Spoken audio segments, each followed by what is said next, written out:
Live. Welcome back to the show. Got a friend of mine joining the show for the first time. Man, the one and only Louisiana's own Gary Cardone. Gary, how are you doing, brother? Good, my man. Good. Just been up since 4 o'clock this morning working my buns off.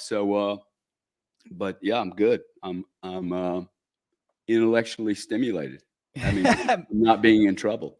Man, I know the feeling, Gary. And look, y'all, this is a live show. So if you have any questions, man, drop them in the chat. Gary and I will answer live. I just ask that y'all be respectful to my guests. Now, Gary, I was watching your interview with your brother, Grant. And man, I'm just sitting there because I'm from Louisiana. I live right outside of New Orleans, man. And just hearing y'all stories as kids growing up. And it was almost like so similar to my childhood. Now, I didn't maybe get in as much trouble as y'all did, but it really just like motivated me, man, to keep doing what I'm doing. And it really kind of like, I look at y'all as mentors. So this is really awesome to have you on, man. Oh, thank you, man. That's it. That's really, that's probably mostly why I do this.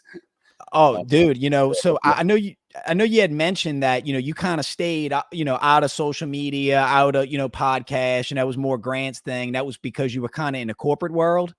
Yeah. Yeah. I help build a public company. When you're a public company and you have shares, you have to be a little respectful. Mm-hmm. Look, Grant saw Facebook and punctured it, really, really took it, really grabbed it. And quite frankly, I looked at that and said, oh, that's really interesting what he's done. It would not have been my approach. And I have never liked consumer businesses, but some of the most successful people I know, in fact, one of my investments throws off so much cash. And it too is a consumer business. So consumer focused, but it's just never been my deal. I don't like consumers. They you'll see why probably this weekend because they cause trouble. Mm-hmm. They require specialty. I think when your mind works in a certain way that you can't serve certain markets. Mm-hmm. So it's just what, it's a great story how two kids with not a lot really. I don't want to overplay how much we didn't have. We should not overplay it. We had 3 squares a day. Okay, I wasn't being beat, raped, or there's a lot of people that had it worse. So, yeah, somebody's always got it worse, but you still, sure, man. But for 2 guys popping out of one home in a really, not a prestigious area, and then both taking really very, very different pathways should be a really interesting message to everyone, in particular anyone that's listening to a career educator person. Like what you need to do. You don't need to go ask somebody what to do. Is you know what I'm saying? So everybody can make it in this world, depending on which, no matter what path you take. Now, I don't remember if it was with your interview with Patrick Bet-David or with Grant, and you had kind of mentioned, that your think needs to be better, so, coming from Lake Charles, I'm coming from a small town outside of New Orleans, could you kind of break down what you mean by that? Your think has to be better. And when did that hit you? Like, did that hit you in college, high school? Can you remind me of the phrase again? Yeah, you basically said like your think needs to be bigger. Like at some point you got to see like this bigger picture. I think y'all were referring to, you and Grant, and then you had mentioned like real estate made millionaires, but Wall Street made billionaires because Grant went more to the real estate route and you went more into the commodities route. Yeah, yeah. Hey, for sure. Like I find real estate very boring. Okay, there have been a lot of rich people from made in real estate, and look, I have investments with Grant. Mm-hmm. I should actually do an assessment over some of my trading decisions. See, I invest in companies, I buy them. I don't make any money. Like Grant loves cash flow.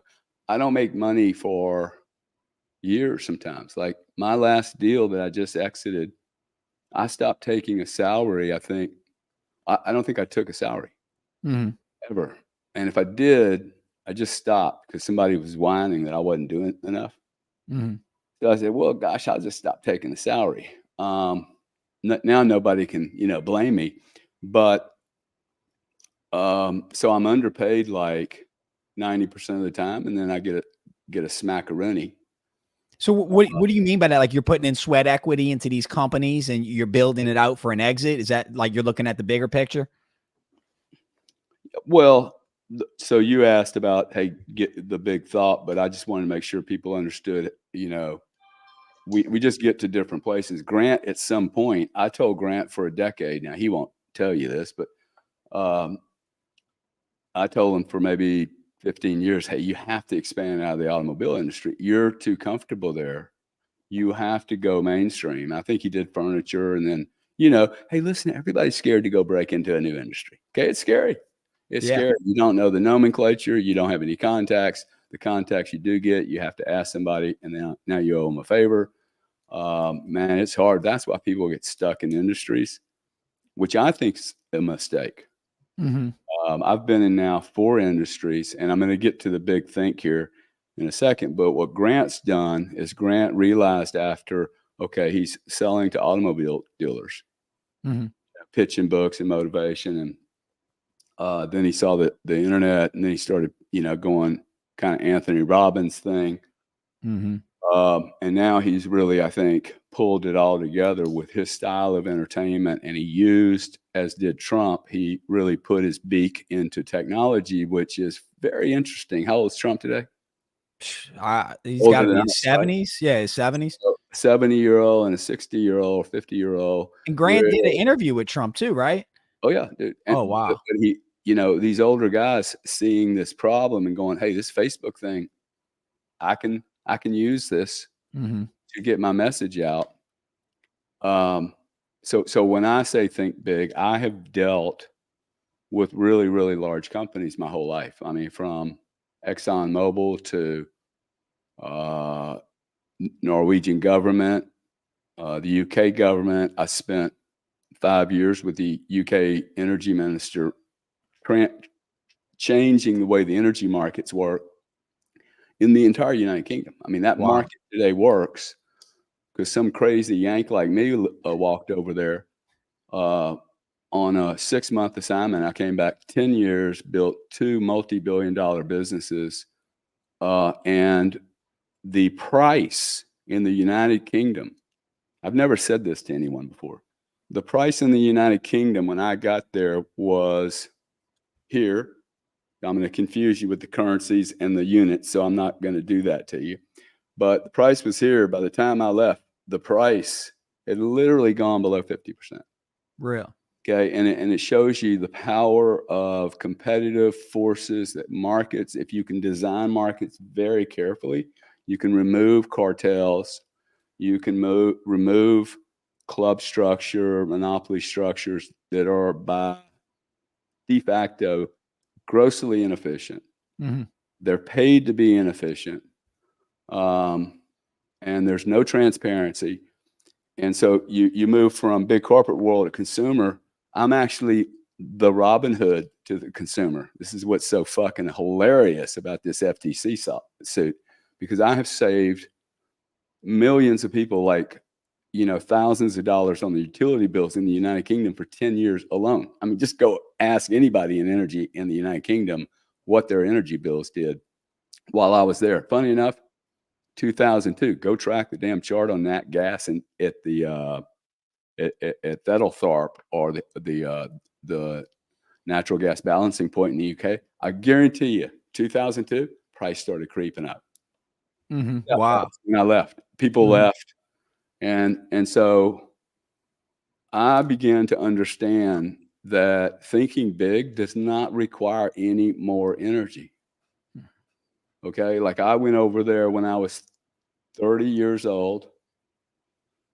I looked at their business and I said, I have a job to write them a white paper on a strategy, I just thought. And I did that. And it was the best piece of work that has never been published by me. It was trashed immediately. But the entire white paper was on that the UK was under the United Kingdom and the energy monopoly there. I was actually helping them. So there's 3 rules for startups and outsiders coming into new markets. I've been in nat gas power in the United Kingdom, payments. This is what I'm in trouble for. Fucking hilarious. And now Bitcoin blockchain, and they all share this really interesting common thread. All of them are undergoing some type of disruption when I'm in it. And I'm always like right there kind of early. In payments, I was not early. I was extremely late. And all I did was sit there and looked at problems, the entire plastic credit card duopoly system that's so underregulated. It's unbelievable. Okay. They overregulate symptoms and grossly regulate any core problems. Trillions of dollars stick up the ass of the consumer. Okay. Hidden tax. Okay. Like getting an enema to every year, dude. And nobody knows it. And then they get charged for it. So when I see these markets, I'm like, wow. And I've learned that you can do more damage in a market and change it more if you attack the vectors that they're game theory type vectors, which, like, my favorite book is The Art of War. I mean, I've always studied a lot. Okay. And Sun Tzu. Yeah, dude. That if you're an entrepreneur and you have not like studied that book, you're going to get crushed by somebody that does. Trump, that's like his, one of his favorite books, he said, right? Yeah, it's brilliant. I mean, you just need a couple of maxims that you can. So I don't know, man. One day I learned that doing a deal for $1,000 is actually more difficult than doing a deal for 10. Mm-hmm. And doing a deal for $1 million is a lot easier than doing one for 10. I mean, the guys with $1,000 and $10,000 deals, they're problematic. Mm-hmm. And you go, I was swinging 400 megawatt power stations on telephone calls with Enron, man, and Goldman. And, there is no crybabies in that world. Mm-hmm. We just take our bumps and move on. It's a professional war game, and it's based on supply and demand. And that's what commodity trading really is. And we're moving into a universe. And this is the really cool thing I learned, talking about the big thing, because I'm trying to share with you guys 30 or 40 years of what's packing up. I'm having a very difficult challenge to explain this, but I see this world as you have cycles, periods, and cycles where you have certain things occurring. A lot of regulation, too little regulation, monopoly structures, deregulation, privatization. We're globalizing. No, we're going to go to war. Hey, we're going to globalize and we're going to go to war and we're all going to have sex together, right? And everybody's going to do a GDP of 4.5%. And you're looking around going, hey, this place is psychotic, right? Mm-hmm. So, and what's happening, I think, is if you believe in cycles, and I do, because that's all I've really studied, then I think we've had 200 years of using legacy assets and even legacy thought process. I have to do a contract with you. There has to be money exchange between us. We need an NDA. I haven't signed an NDA in 2 years. I refuse to. They're ridiculous. Mm-hmm. Go get a Visa. Go get an NDA from Visa or MasterCard. It basically says, you are shit out of luck, dude, because there's no, they're ridiculous. We should be living in a world of transparency. And then if you start to understand how the dynamics of a market work, dude, if you can get that to happen, all the constructs, all the clubs fall apart. And I think that's what's happening right now. You have industries actually now fighting each other for pieces of the pie of a declining carcass. The race to zero. Yeah, totally, dude. They're going to kill it. Yeah. Now so themselves, watch. And this is going to be really fascinating. The really bad companies could possibly win. Yeah, the best companies don't always win. I know exactly what you're talking about. I own a small payment processing firm, so I know all what you're talking about, these card brands. Now, what was interesting, I think it was today, your brother posted about something about buying Bitcoin.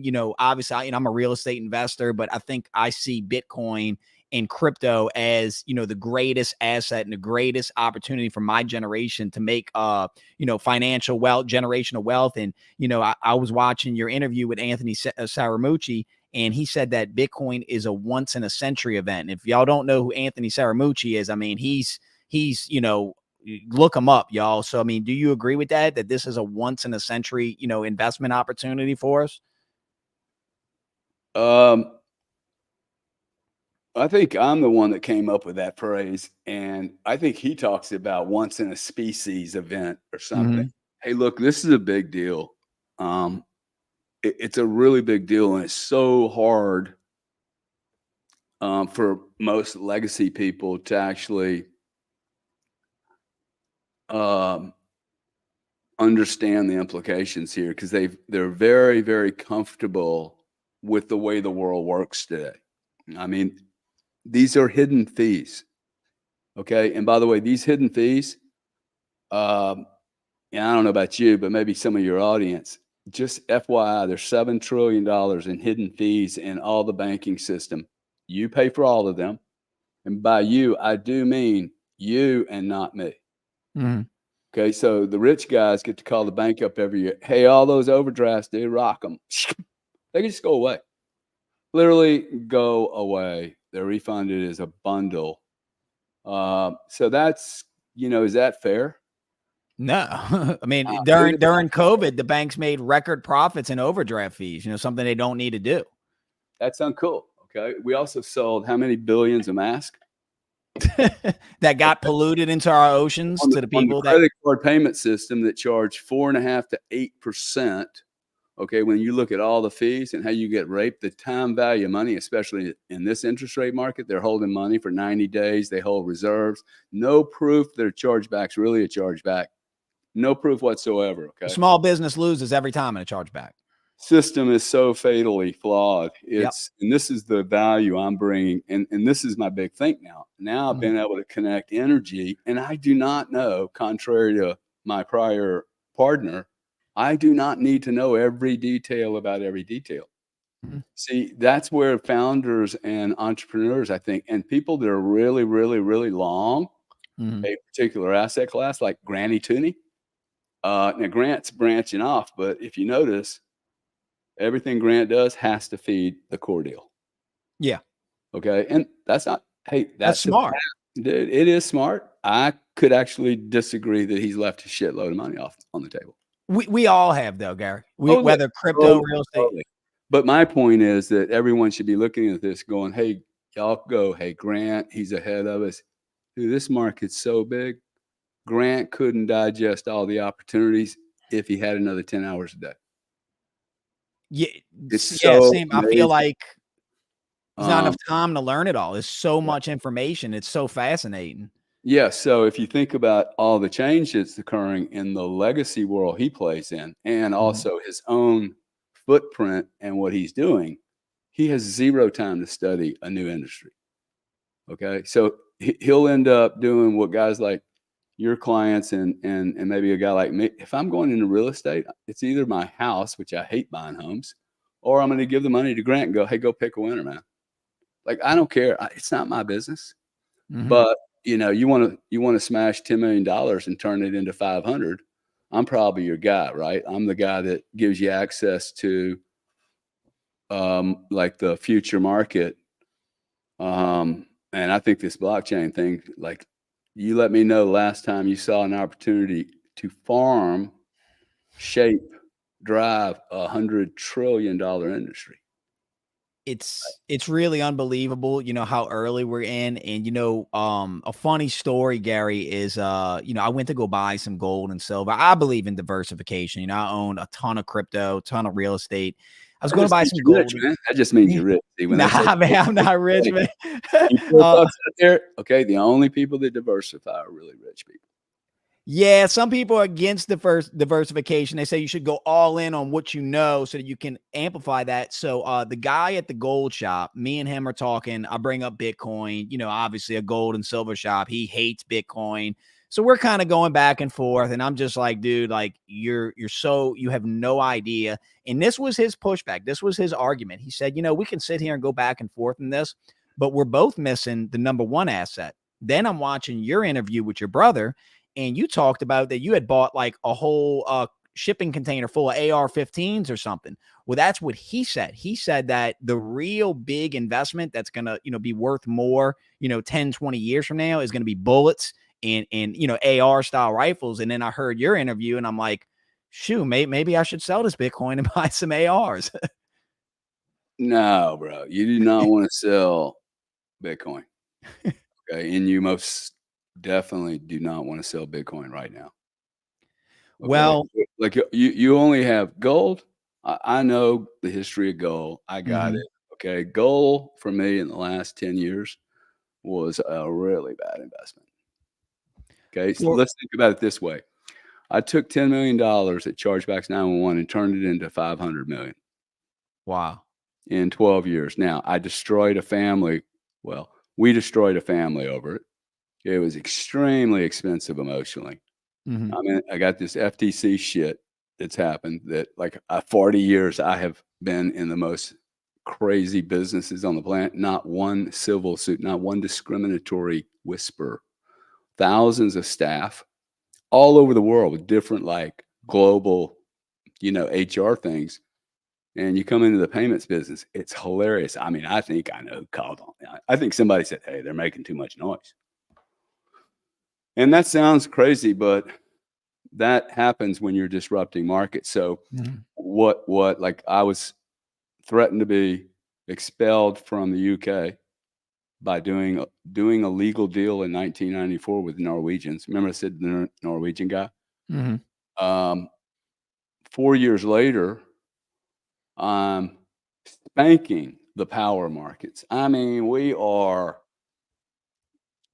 cleaving it, and its brain is being removed from its, it's undergoing this like, oh my God, supply and demand are going to talk to each other. And dude, they had 1,000 years of energy, right? When you do that kind of thing, like people really don't want you here.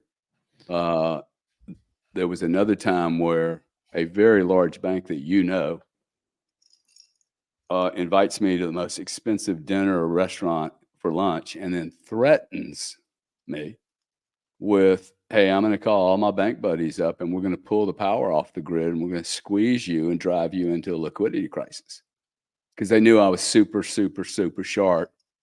I mean, power station sharp in the power market. And so, you know what? I finally got to a point when people are now paying attention because people have always underestimated me for sure. And that's been my golden, I hear that little accent of yours on it.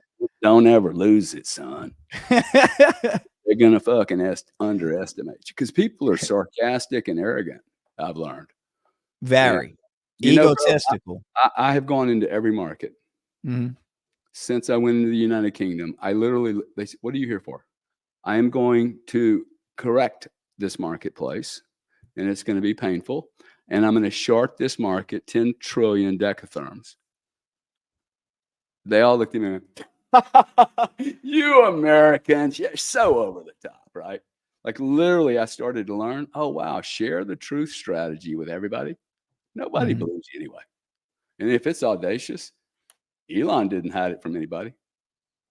Not one person can keep up with a great vision, right? You can't copycat it either. So that's thinking big, man. And I always say that. I'll always say that, Gary, that like you can't, people can steal your idea, they can steal your business, but they can't steal your passion. They can't steal, that what's inside you. And obviously, your story, growing up, small town Louisiana, I would assume, like you said, people were always betting against you. Then you find now you have multiple $1 million exits. Now you're getting into Bitcoin, and I look at we're on the brink of the spot ETF being approved. We're on the brink of where the Bitcoin spot ETF is going to be approved. 88% of the Bitcoin supply is locked up. I mean, the Bitcoin halvening is right around the corner. So like where we're at now, but I guess, I think this cycle is going to be very, very similar to the previous cycles. But Gary, I guess what people would push back, what's different about this cycle, we weren't on the brink of World War III, right? So, but I think Bitcoin actually performs better than what people think in a World War III scenario. What do you think?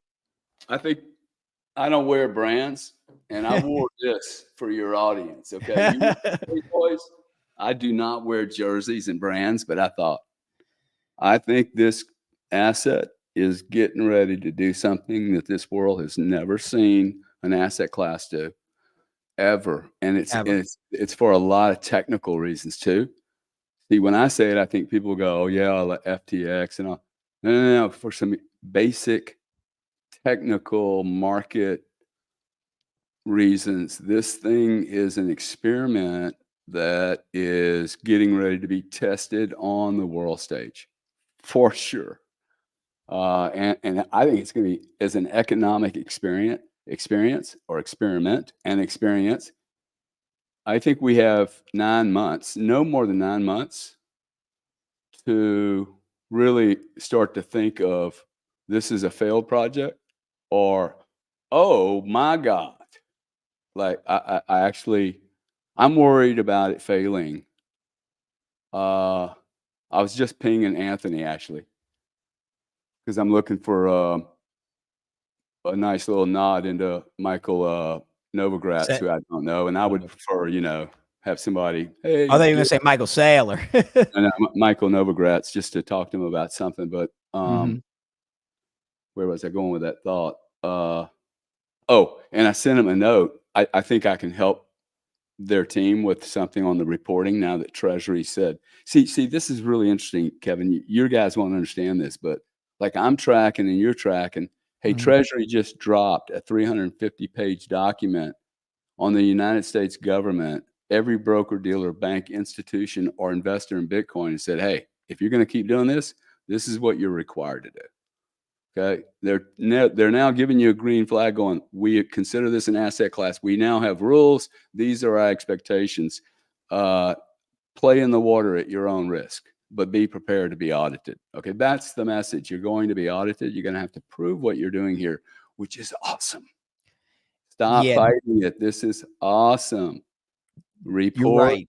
give them what they want to see. They're going to get it anyway, dude. They've already got most of this shit. They didn't ask us for permission.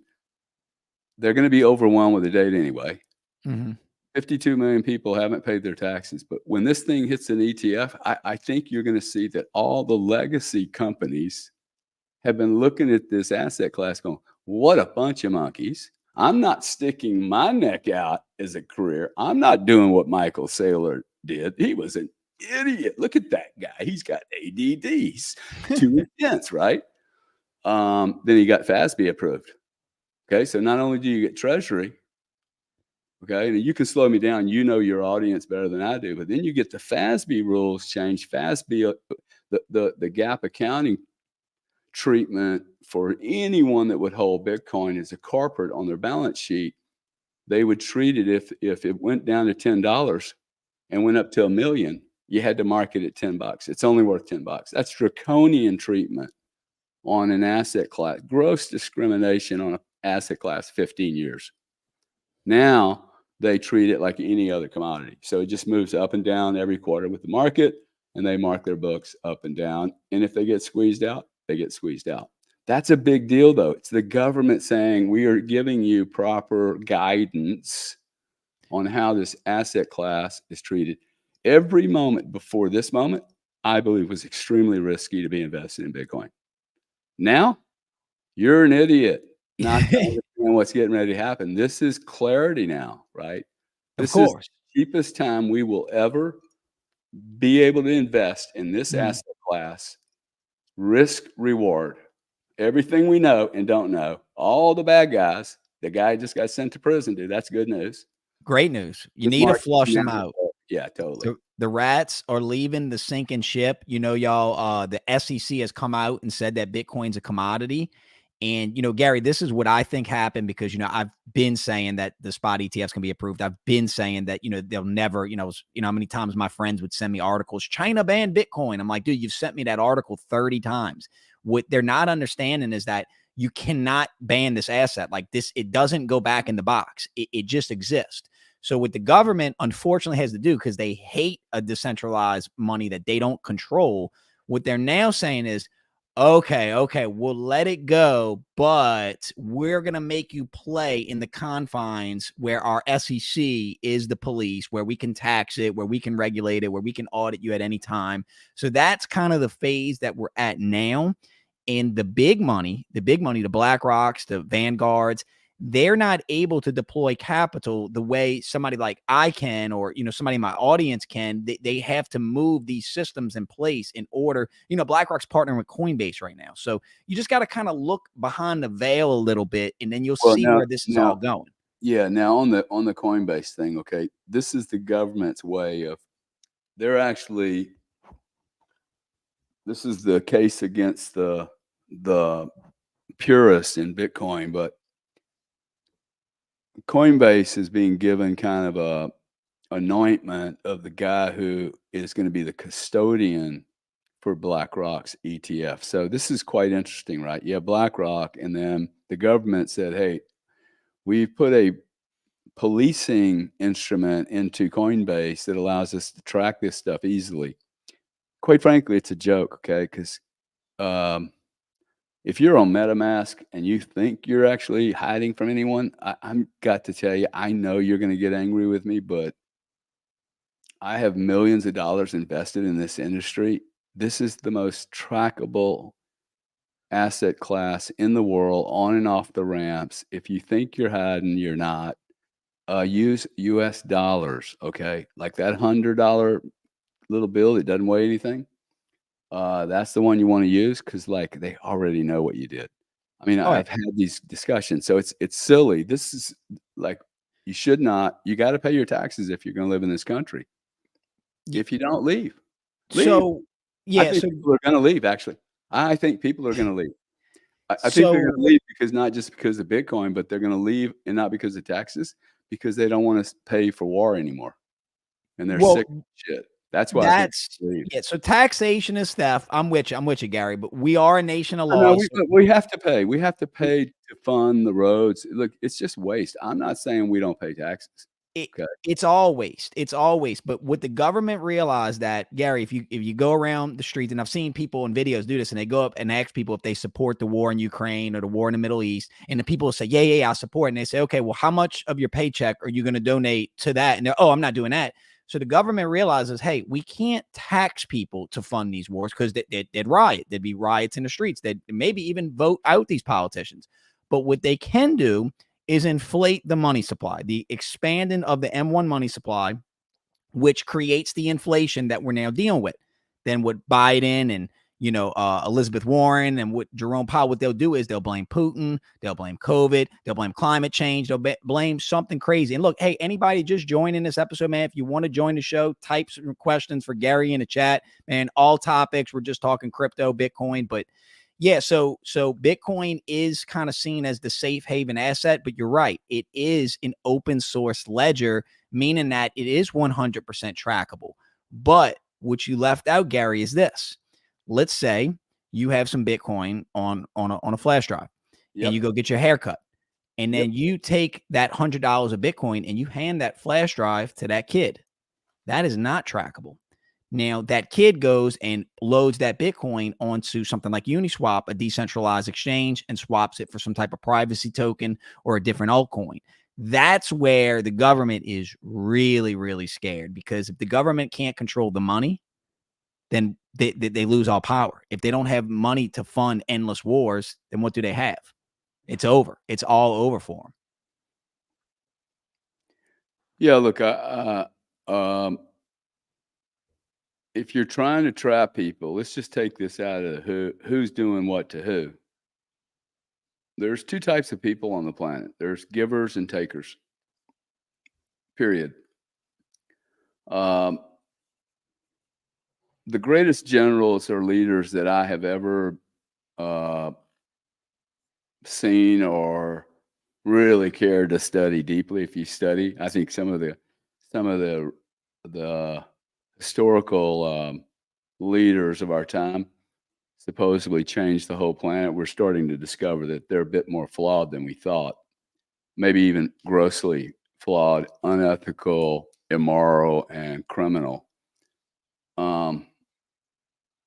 I think the whole construct's getting ready to like, um, people are either gonna understand that, look, if you're a taker and you're in control, you're gonna take, and you're gonna take, and you're gonna take. That's what you do.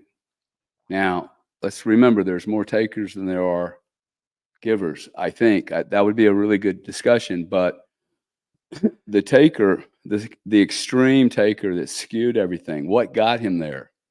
It got him there by all the apathy that occurred right here, Mhm. right here, right here, all the apathy. Okay. Every one of you people, everybody listening to this, okay, you're literally go on your credit card bill and look at who you're spending money with.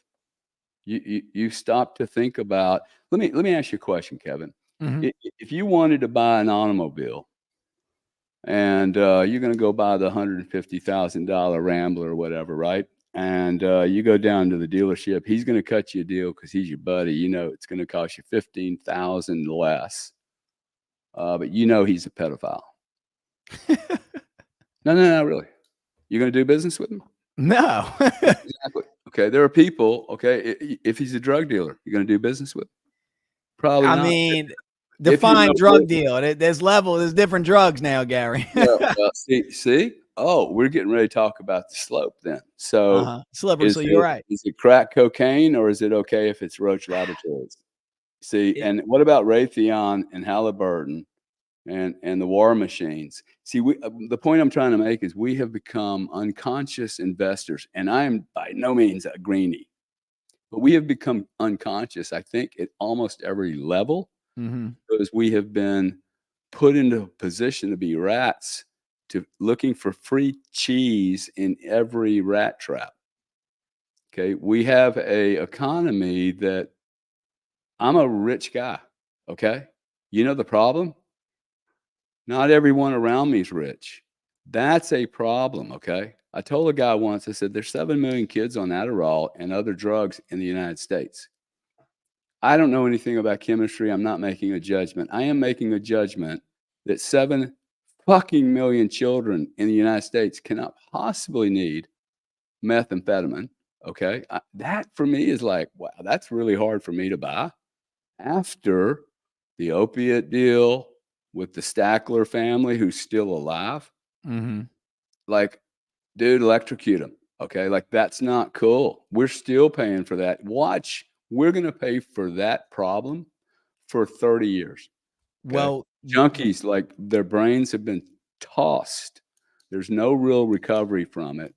And they knew what they were doing, dude. And someone let them off. And we can just go back. Oh, the COVID thing, too, by the way. They mhm. talk about going next level. Like, guys, if you don't go next level, the gorilla, the Godzilla, King Kong, who just keeps eating everything, he is going to eat you. Okay. Mhm. I just make a point that I think we're actually helping these people. You just said it. Hey, how do you define drugs? Dude, you define drugs by something that's solving a symptom and it's not hitting the core it's not addressing the core issue, Mhm. right? You're never going to solve the problem that way, right? And that's how our a nation moves through the whole world today. Our entire goal in life is to not have any pain, make Mhm. sure quarterly earnings look really good, build $1 trillion business, but those 90-day earnings have to be beautiful or we're going to sell you off. The compensation incentive structures have become so distorted in this world where the real human is being devalued. Money is being devalued, always has been, always will be. And guess what comes with it? Human beings. See, we talk about money, it's human beings being devalued. Okay, I just went through a divorce, an FTC settlement, lawsuit, 3 fucking years, $7 million. I did nothing wrong. Uh, Crazy deal, right? I mean, insane. For last 4 years of my life has been. People make a comment. They're like, "Hey, man, that old Grant looks really bad, man." It's like, dude, you guys are rough on people, man. Uh, they don't even consider what someone's been through, right? Like, um, the judgment that's so easy to throw out. Where I'm headed with this is I find this to be a really interesting point in time and it's giving me something to really like, okay, hey, look, that was a little fucking shitty. Let's move into something that's really positive because I learned from this kind of stuff. I mean, all this stuff I've been through, it just makes you like you do not want to go against Gary, right? I'm not a guy that you want like everybody's tried it, and it's just not a it's not a winning solution because I get excited about it. It keeps me alive. Yeah, yeah, and you whether it's you or your brother, I've watched your brother's content, for a long time. I definitely would not bet against y'all. But hey, anybody join the show, man, drop your questions in the chat. But going back to what you were saying about the pharmaceutical companies, I mean, my audience can attest to this. I've called out these frauds since day one. I've called out big pharma since day one. I live in a town that was hit so hard by the opioid crisis. They literally made a Netflix documentary on my town called The Pharmacist in Chalmette. Oh, so wow. You brought up the Adderall situation, and, we saw that, the pain pill addiction and got people basically, they go to heroin next, right? That's the next phase. Well, what's happening with the Adderall is what they go and they can't get that. They're going to actual meth. So that's the next epidemic, caused by big pharma that, unfortunately our politicians, are mostly funded by big pharma. So they're not going to do anything to stop it. So circling back to what Web3, blockchain, and Bitcoin, what this represents to me. Before you go there, yeah. I just would be remiss on this subject. Mm-hmm. Look, news media has not done us any favors. I believe news media is, I'm going to make a prediction here. The media industry as we knew it will die the most embarrassing death before Bitcoin hits $150,000. You might be right. I mean, I know they show some of the CNN. I think they're actually related. Yeah, CNN had launched like a CNN Plus, and like the subscribers was like so low. You're watching, these legacy media companies die, and like you said, they're killing themselves. Like how many subscribers do you have, man? How many viewers will end up seeing this? Do you think? Not uniques. Probably around 100 to 200, but it's also streaming on a bunch of different platforms. But what's crazy about content, Gary? Because I know you're ready to increase now, bro. I mean, I'm getting ready to wipe you out. Yeah, my man. Well, what's interesting with the content, like a long form interview like this, you can cut it up, some good parts, and those shorts will get 10 to 20,000 views. Yeah. So that's the fun part of it. Yeah, it is. But see, survey moment. It shows me the exactly what I'm talking about. See, we're a convenience industry. If you don't sit down and listen to 90 minutes of a guy that actually built 5 multi-billion-dollar companies, and he's open and he's talking about FTC lawsuits and divorce, you're absolutely nobody can help you. Like, you might as well stick a gun on your thigh and shoot it 3 times if you can. Look, dude, this thing's happening so fast. CNN posted 722,000 viewers for October. Wow. And you know what's interesting about those numbers is CNN is on at like all the airports, at the DMVs, basically all the government. So it's return on capital is stupidly bad. It's horrible. Trump, he got 250 million views the night he came out with his mugshot. Cost him $20, bro. So you think the indictments? This is the way I look at things. I look at this and go, the indictments against Trump don't even matter. The media is going to get ripped into pieces so quick. No one's watching about the Israeli-Palestine war that's watching reality unless they're on X, dude. What do you think about X since Elon took over? My sister had no clue what's really going on until I actually sent her to the right place. She was like, "Oh my God, I can't even deal with this information. I want to kill myself." This is like, whoa. We have now news, dude. Transparency. Remember, I talked about transparency. When transparency enters any kind of construct, what does a dark club that has a monopoly want to do? shadow it, shade it, obscure it. Don't let anybody see. Just, it's special. We're technologists, defense, blah, blah. The problem is that black box always creates a little issue in the wood pile, like we used to say in Louisiana. You know what I'm saying? In the wood pile. So I think as we're literally taking what CNN, Fox, and every one of the other players who we trusted our news to have abused us. We now have decentralized citizen journalism, people asking questions like this. CNN doesn't have the humility to invite me to their platform. It's propaganda. All they do is invite the same people, and they're paying them. They're paying them to be little bitches, okay, little whores, little fucking rats. And these guys are getting paid this consulting fees. I mean, hundreds of $1,000, dude. Okay, for 12 appearances a year. You do 5 of those gigs, and then guess what? They become unproductive. They have so much cash. They're not investing that money. They're talking heads. They're total prostitutes. And guys like me, they can't even control. Like Grant, they won't even invite Grant anymore. Because we're like, hey, we're not answering that stupid question. Well, like with CNN, think about it, man. If they're, this credible news source, then why wouldn't they bring people on and debate them? That's the one thing people. But see, we don't need to worry about what they're doing. Exactly. This is where I shine. What we need to worry about is, one, why is only 200 people listening to this right now? Okay, you should be talking to your mom, your sister, your aunt, your brother. Why aren't you introducing Kevin to your family if you're spending an hour a week with him? Okay, why? Like, spread the news, man. Okay, get some people. If you're digging it, your family's going to dig it too. They think crypto's a scam. Old guys on.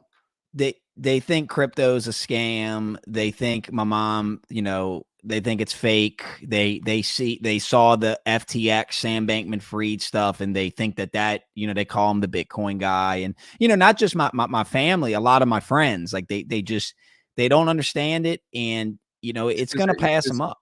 Kevin, let's really go basic on it. They don't understand history. So not only do they not understand this, they don't actually understand how industries and transformation occurs.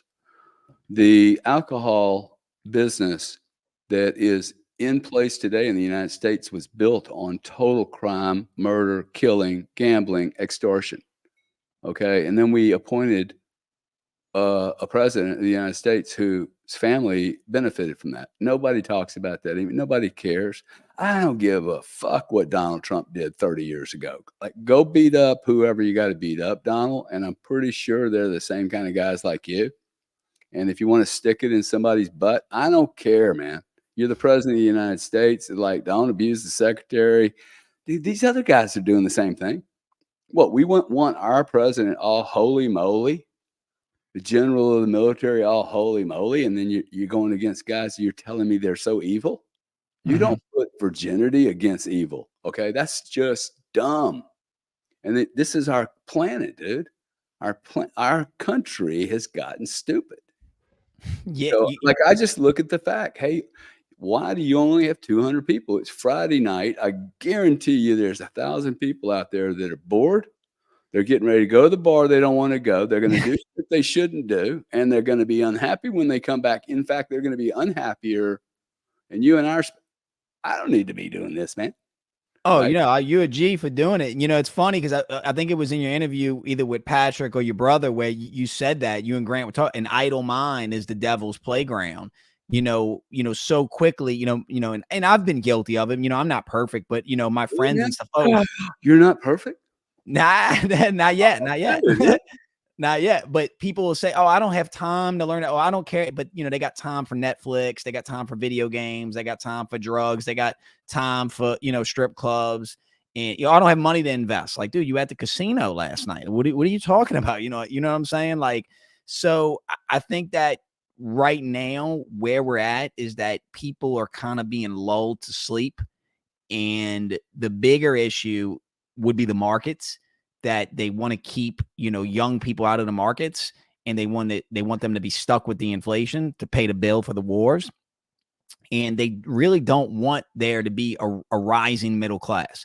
They don't want this idea of American exceptionalism to grow, because if the American experiment works, then all these third world countries are going to want this there. And what happens if that happens there? Then they're not able to extract the resources from these third world countries by keeping them in poverty. So that's kind of the bigger issue. And we're all, if you, the programming, the Mockingbird, Operation Mockingbird, the different media systems that are in place, a lot of people call it the Matrix. That's kind of the term that's used, is this Matrix-like system that is designed to keep young people. Now, what protects me and what protects a lot of my friends that get it, I think, is your spiritual relationship, your relationship with God. And I think that once you're able to tap into that you kind of have like plot armor. I mean, obviously, anybody can die at any time. That's not what I'm saying, Yeah. but you're protected from I don't know, have you heard the term MK Ultra? Yeah. Yeah, so you don't think that you're immune to the MK Ultra, because it's a system. It's a system, and it's very hard for me to explain that system. Like, kind of like what Morpheus says in the Matrix. Like, nobody can be told what the Matrix is. You have to see it for yourself. And so Neo had to take that red pill in order to see it. So he took the red pill, and if you guys remember in the Matrix, what Cypher said, that backstabbed the resistance, what Cypher was like, well, hold on. You kind of tricked us into taking this red pill. And when we took this red pill, we didn't know, like, you put us in a war we didn't know we're in.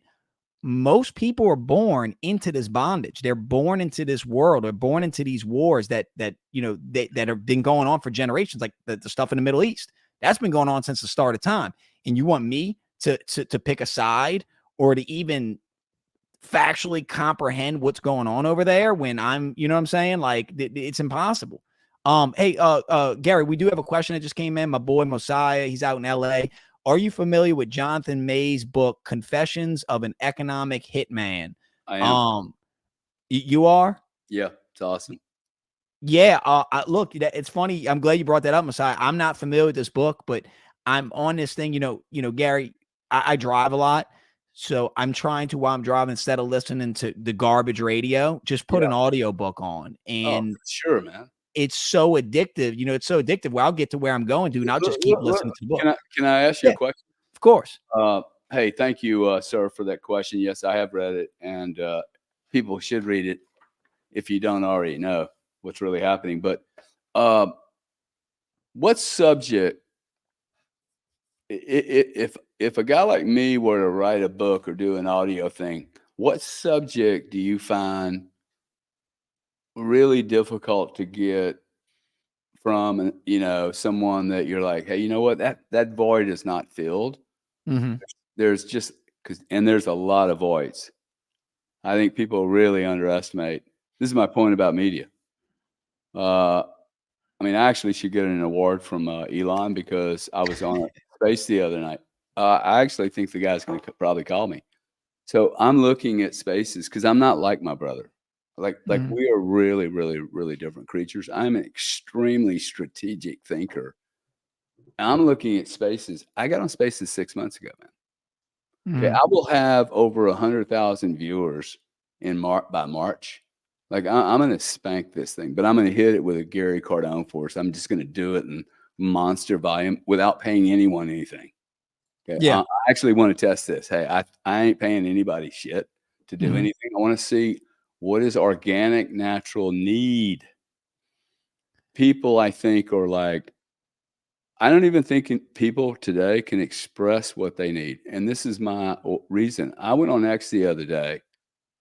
And I'm like, hey, let me think about some subjects that I think would be fascinating on this platform, besides just talking about war and your view of how you read the fucking Bible. Okay. Like, I don't care anymore. Stop killing people. All people, not just kids. Stop it, man. Knock it off. It's stupid. Okay. Especially it's illogical. We have a declining population. It doesn't even make any sense, man. Elon said that. Elon said that's Yeah, the number one problem. this is a real deal, dude. They like inflation.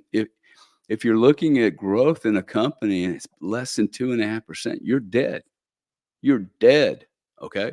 We have a population rate that's less than 2.5%. You're dead as an organism, as a species. So we're not paying attention to a lot of pieces of data, but like for you, Mhm. what's missing in those audios? Because I actually think it would be easier for me to do a whole audio on my like a whole section. It would be a little clunky because the way I think, but I'd like to know what that is because I got people wanting me to write books and they're like, "Hey, let me ghost it." And I'm like, I'm not letting anybody write my own shit, dude. I would like to, if I could like, pick your brain, I would like to say, okay, what I've noticed with me is that whether it's been real estate or the different businesses I've had that, kind of like, when you're working out and you kind of plateau and I get to a level where it's like, you're doing well. You can't say you're doing bad, but it's just like a flat line. You look good enough not to have to go that extra mile. Yeah. And, I know your brother talks about, 10X, 10X, and that's great and all, but to actually implement it, like I'm more of like analytical in you in a sense. Like I need to know, whether it's YouTube, whether it's, my real estate portfolio, whether it's crypto, is how to really make that next step. And I think that the only way I can get that's why I've been reading a lot. I think through books and through mentors is the only way I'm gonna get it. And when my time comes, I'll be ready. You know what I'm Your saying? time is So now, my man. Do yeah, not waste a freaking minute. The time is right. How old are you? 38, 38. Bro, you're like, this is peak optimal, logical. This is better than 27 because 27's stupid. I was dumb. Yeah, I was pretty dumb. Oh, dude, everybody's dumb. Okay. If you think I'm wrong, you're a fucking idiot. And like seriously. Uh and it'll be it'll be the NBA that's disagreeing with you. Right now, he'll be like, "Oh, I hate that guy. I hate him." Well, you know what? You might hate me, dude, but most of you guys end up working for a guy like me. Oh That's yeah. the truth, right? Because when the shit's hitting the fan, there's so many broken companies right now people are working for. You don't Mhm. work for a company. But I think there is a colossal amount of companies that are literally out of blood. Like, Mhm. they are walking carcasses that are at zero value other than employment. In the thousands of dead brain people who hate going to work, but they hate going to work less than they hate staying at their house. That's sad, man. It's pretty crazy. Then when you throw in, the AI boom and that, Oh, that's the salvation. That's the what salvation, dude. Because I want a what great life. I don't want this mediocre life. See, I want an extreme, brilliant life. I was with Patrick the other day. He died. He didn't know what because everybody thinks I'm Grant, and they don't know how to. They might not like Grant, and then they're like, "Dude, why do I like this other guy? I mean, he looks like Grant." And, it's a very weird thing, but How long you been knowing Patrick? oh wow. But I mean, I basically said, "Hey, I'm ready for the Neuralink." Right? Well, he died laughing. Well, I'm serious, dude. Like I Don't would do it. 65, dude. I'm 65. See, at 65, like what do I have? What do I have great quality left? I want quality. I Mhm. don't care how many years it is. I want to go out of this world like a firecracker, not like people having to take care of me and wipe my ass, dude. If I can let me blow out, right? Um, and so like, but my mental capacity only has so much bandwidth. So Yeah.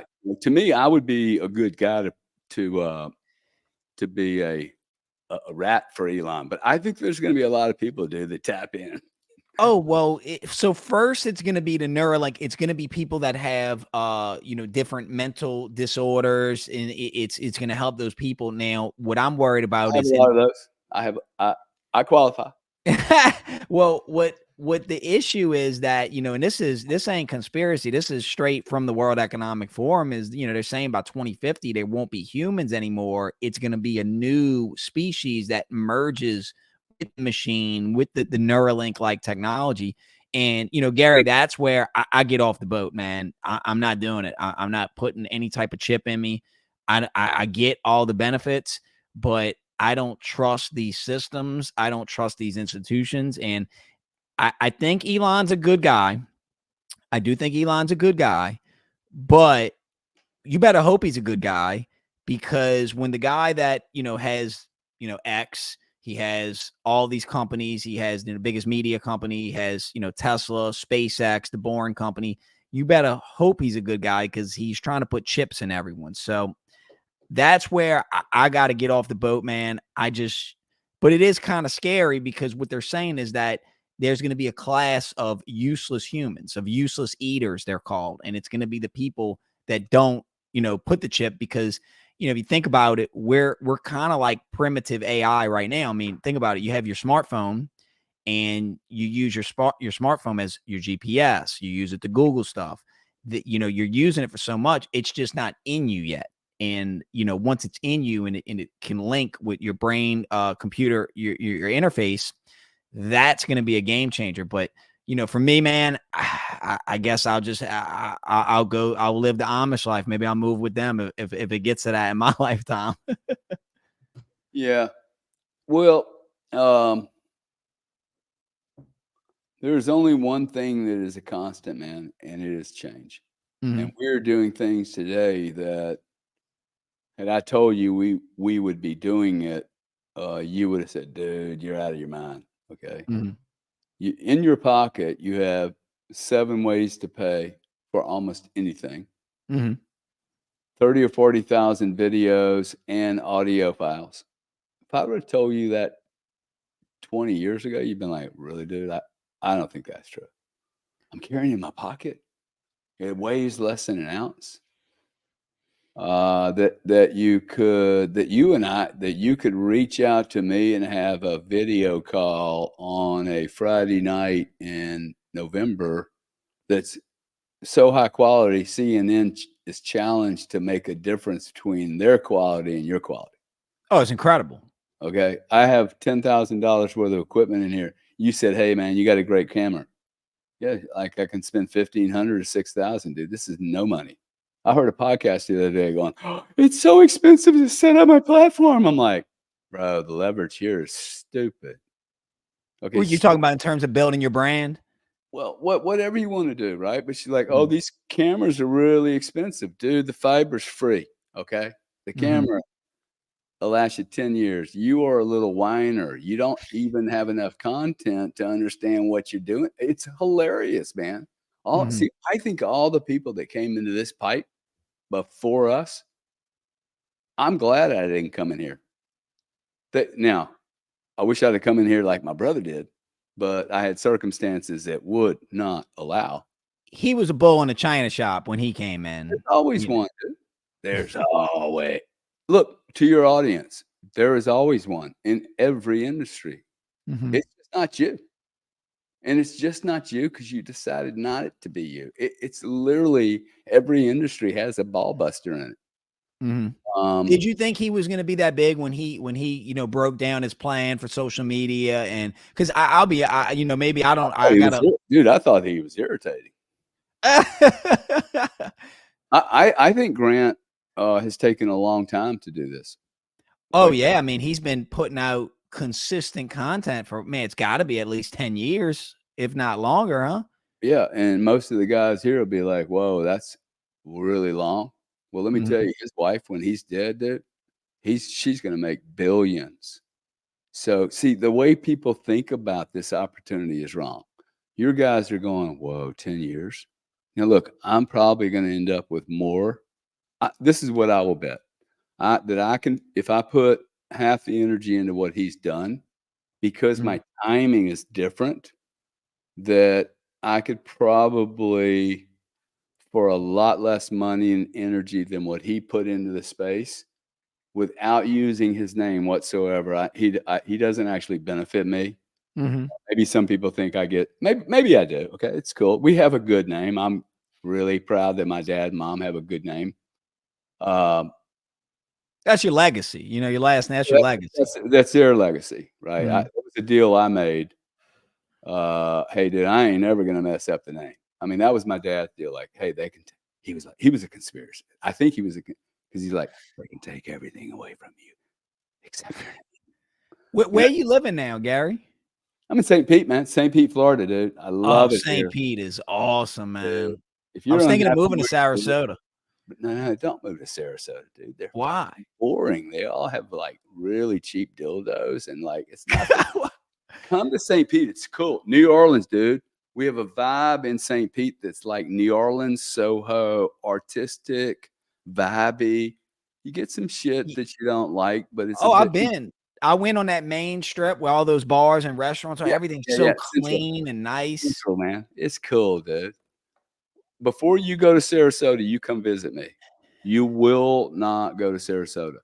I swear I looked at property in St. Pete, but I kind of thought, you know, it might have been some of it a little overpriced. But I think I don't know about you. I think the real estate crash is I got a coming. property right down the street. 58. You got kids, right? No kids, no kids, Girly girl. no girl, single. You're not a boy, right? You're not into boy. Oh, so you're single. No, Well, probably got not. too big of a house, dude. Move to St. Pete and go in downtown condo. I got, you know, 4-to-1 women ratio, 4-1. and they love going to the beach, dude. Greatest beaches Man. in the United States, my boy. You can't get One of my that. good friends, she moved Can't there, get and that's that what in she told LA, me. dude. 4-to-1 women. Not that I'm you know, I've been out of practice, so I probably need a young guy like you to come in and lead the way. But it is. I will tell you, like I could live anywhere in the world. I've lived in London, Houston, Central London, outside. I lived in a 400-year-old mill house in the middle of the country. Yeah, Yeah. I would literally land in there in a helicopter and fucking piss off all the English people. But St. Pete. Really, I have never like bragged about a place, but we have big roads, and I'm from Texas, you know, Louisiana. Like, hey, I need big roads, man. So expansion occurs. It's not Miami. Okay, Miami's the city where you have 1,000 Lambos that never get out of first gear. Hilarious, dude. Tampa, Clearwater, St. Pete area, and each area has its own little vibe. So if you're a little more conservative, you're going to end up in Tampa. If you're a little more like hippie kind of, you're going to end up in St. Pete. Free, you know, heavy tech here. Really? Happy Woods is here. I'm here. I know of 2 other companies that are getting ready. Elon's got a house in Sarasota, and so does General Flynn, I think. And Elon's talk in Sarasota. Yeah. The airports, we have 2 airports, Tampa and PIE. One, you know, they're both public and private. And then I think the airports, Tampa Bay Airport's rated number 2 in the United States.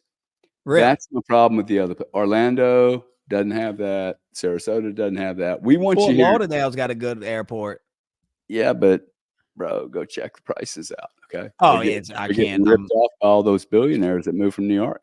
So this is what happened, Gary. I lost they had a tornado that hit Araby, Louisiana. I lost my house in it. So I got my insurance money. I'm cool. I got a paid off double lot.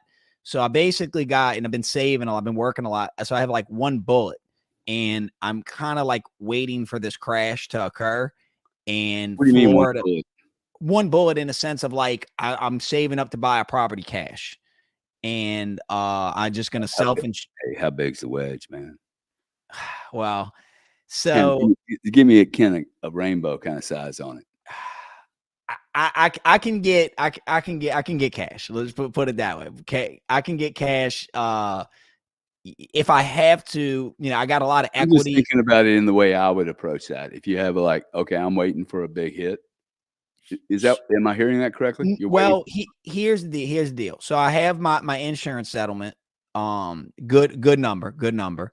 I have just cash I've been saving, but I have equity in all my rental properties that I could cash out refi, but I could also sell my lot. I mean, lots around here where they'll sell for about 80,000. It's paid off.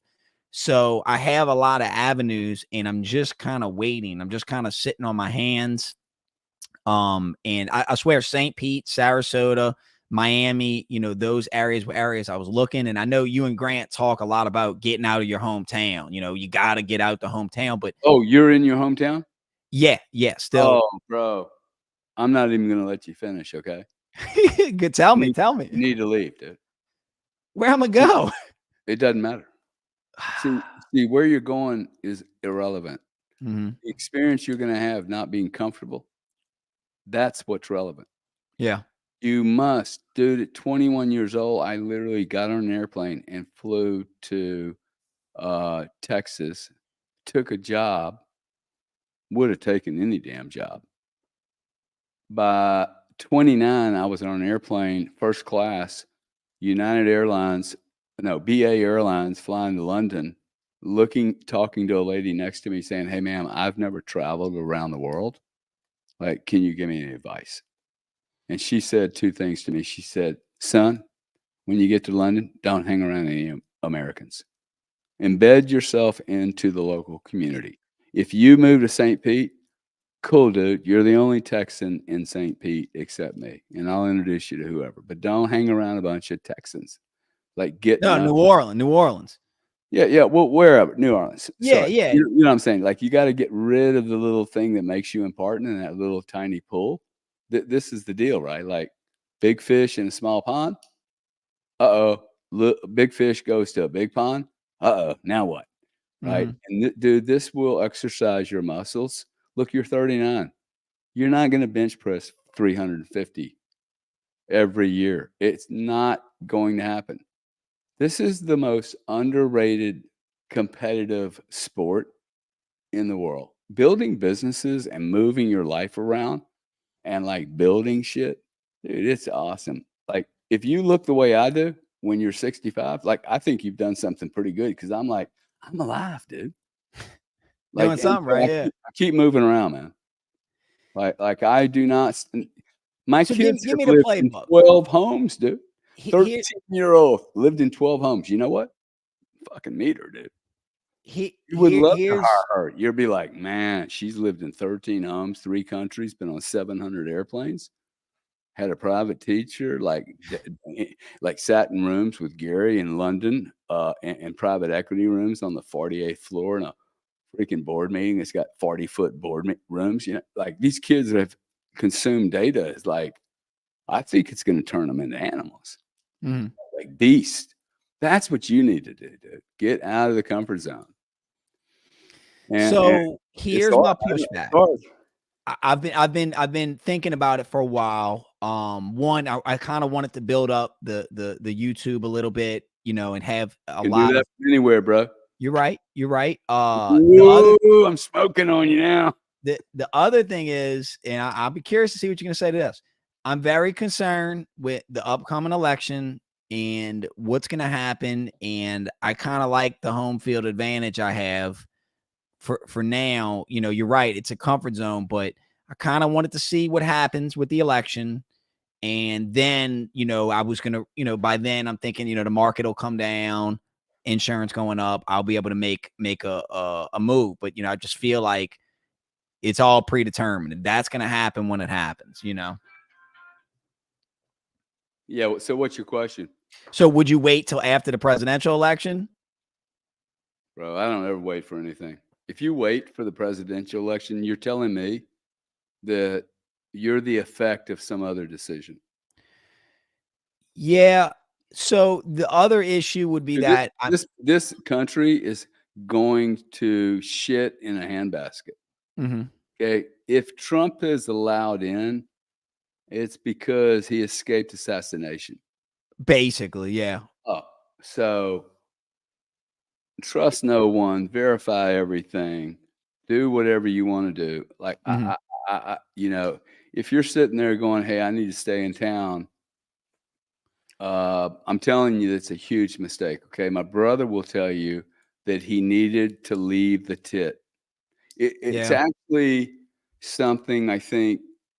I'm very surprised that this hasn't been an interview survey stat because I would bet a large sum of money that most of the people that have done extremely well without subsidies, I'm not talking about Elon subsidies, but mommy and daddy, uh, I think you're going to find a lot of people moved out of their comfort zone, right? And if you go back to tribal days, at the age of around 14, the boys, 15, the boys were ripped from their mother's breast and the comfort, and they were taken on a journey. And they did not do the journey in the neighborhood. Would you buy a property?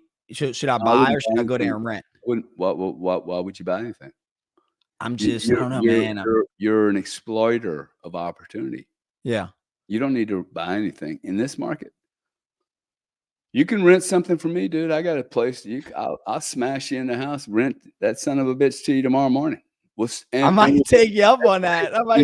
You know what I'll do? 5,800 square feet, 4-acre lake, a full-on basketball court with lights. I love basketball. A 1-acre property, 4 bedrooms, and a studio room that all it needs is some carpet and soundproofing. And we put 6 different studios in a place.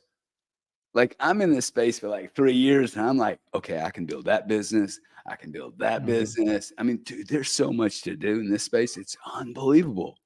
But I need to be around other energetic guys. Like, I was running around with you. You know what really pisses me off about doing business? Your audience won't know this, but we set this up 30 minutes ago, and my cameraman leaves me with like, he's an idiot. I'm telling you, I fucking wake up, bro. Okay.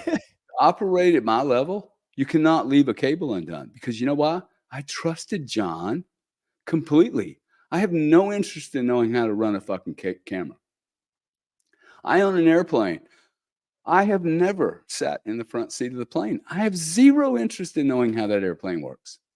Okay. But the person flying it, you need them to. I just trust him, dude. I have to delegate. Okay.